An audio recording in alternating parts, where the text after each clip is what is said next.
सुप्रभातम विद्यार्थियों, सभी अपनी संस्कृत की बुक खोलेंगे। तृतीय पाठः निकालेंगे जिसका नाम है महर्षि दयानन्दः।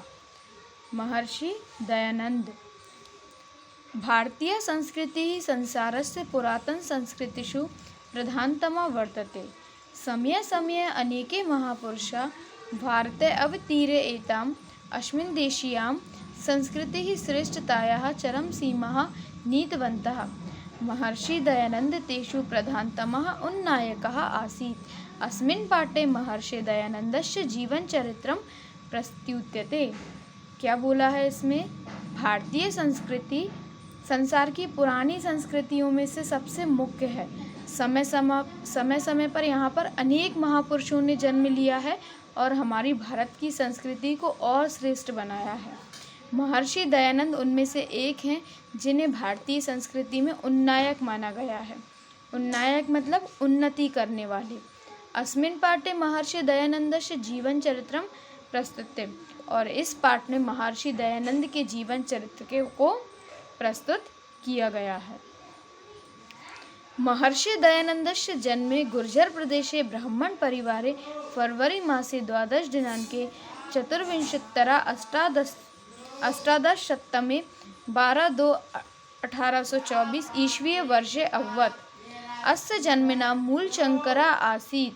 यदा एषः षोडशवर्षीयः जातः तदा अस्य भगिनी स्वर्गगता। वर्षान्तरं चास्य पितृव्योऽपि दिवङ्गताः। गृहे अन्येषु जनेषु विलपत्सु अयं संसारस्य अनित्यां विचारयन् कथमहम् अमरो भवेयम् इति चिन्तयामास। एकस्मिन् दिने मूलशङ्करः सहसैव स्वगृहम् अत्यजत्। क्या होता है?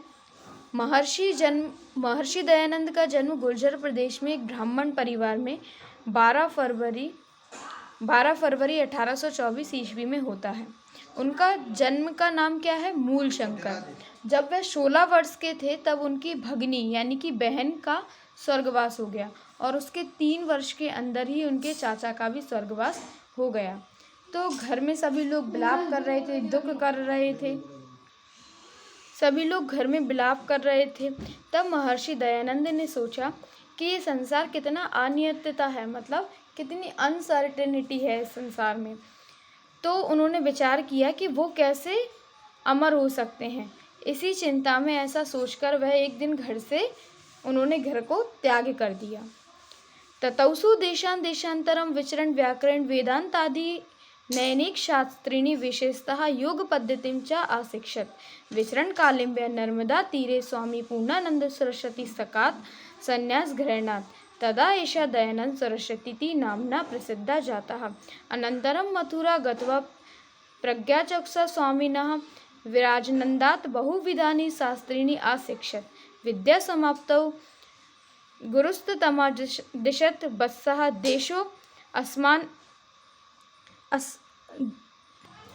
देशोऽयमस्माकं विद्या अन्धकारे पतितो वर्तते तद् गच्छ। अविद्यान्धकारम् अपनय। आर्षशास्त्रीणि उधर वैदिक ज्योतिः च पुनः प्रकाशः। दयानन्दिनोऽपि गुरुराज्ञां शिरसि कृत्वा पादौ प्रणम्य आशीषं च गृहीत्वा एतद्देशवासिनः मानवान् अविद्या अन्धकारात् ऊर्ध्वं कार्यक्षेत्रं समागताः। गुरुराज्ञा पालनं देशसमाजयोः उन्नतये निरन्तर भारतीय संस्कृतेः प्रचारं करोत्। पाखण्डो मूल्यान् वैदिकधर्मस्य च पुनः संस्थापय अयं सम्पूर्णदेशे भ्रवाम्। सामाजिक कुप्रथां निवारणाय एषः आर्यसमाजस्य स्थापना कृतवान्।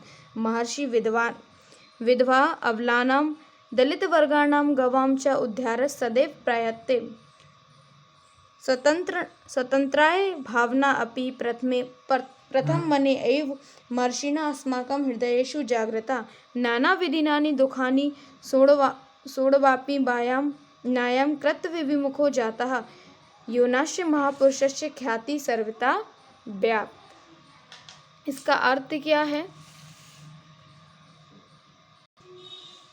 क्या है?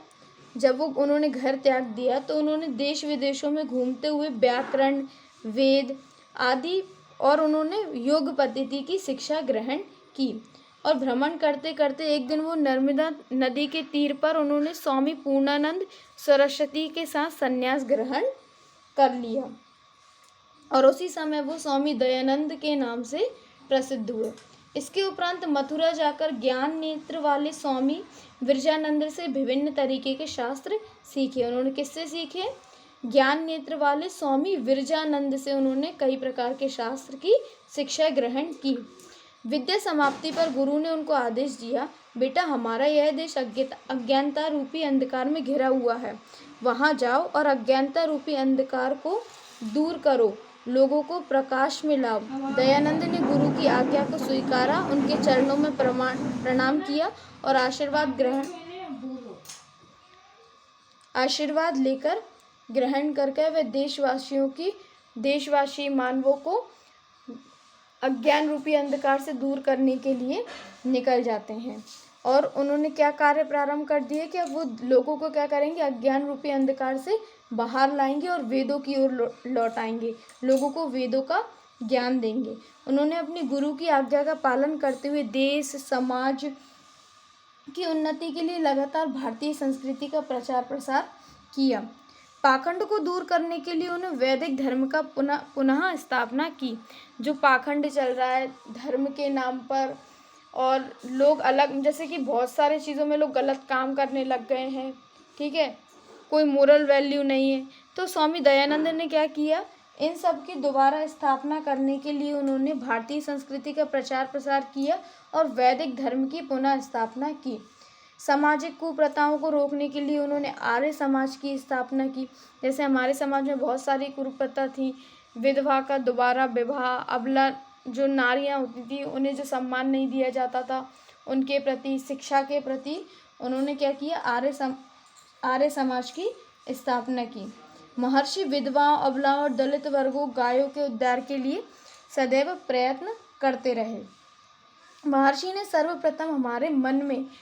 महर्षि दयानंद जो थे उन्होंने ही सर्वप्रथम हमारे मन में स्वतंत्रता की भावना को जगाया था। उन्होंने बहुत सारे अलग अलग प्रकार के दुखों को भी सहकर अपने कर्तव्य से विमुख ना हुए, जिससे इन महापुरुष की प्रसिद्धि चारों ओर फैल गई। तो स्वामी दयानंद ने किससे शिक्षा प्राप्त की थी? विरजानंद स्वामी से। और उसके बाद वो उनकी आज्ञा लेकर हमारे देश और वो देश विदेश घूमने लगे और उन्होंने क्या किया? वेदों की ओर लौटो ये नारा दिया, धर्म का प्रचार प्रसार किया, भारतीय संस्कृति की उन्नति की और लोगों को अज्ञान रूपी अंधकार से बाहर लाए। हमारे मन में स्वतंत्रता की भावना जगाई। जो दलित वर्ग थे, अबला नारी थी, विधवा थे, गाय थे, उनके उद्धार के लिए सदैव प्रयत्न किए। और उन्होंने क्या किया? आर्य समाज की स्थापना की। जो हमारे देश में, हमारे समाज में जो कुप्रथाएं चल रही थी उनको रोकने के लिए उन्होंने आर्य समाज की स्थापना की। और ऐसे काम करते करते, देश की संस्कृति की उन्नति करते करते वो उनकी प्रसिद्धि जो है वो चारों ओर फैल गई। सो आज के लिए इतना काफ़ी है। आगे का हम नेक्स्ट वीडियो में पढ़ेंगे। जो भी डाउट है आप पूछ सकते हैं। Have a good day. Thank you.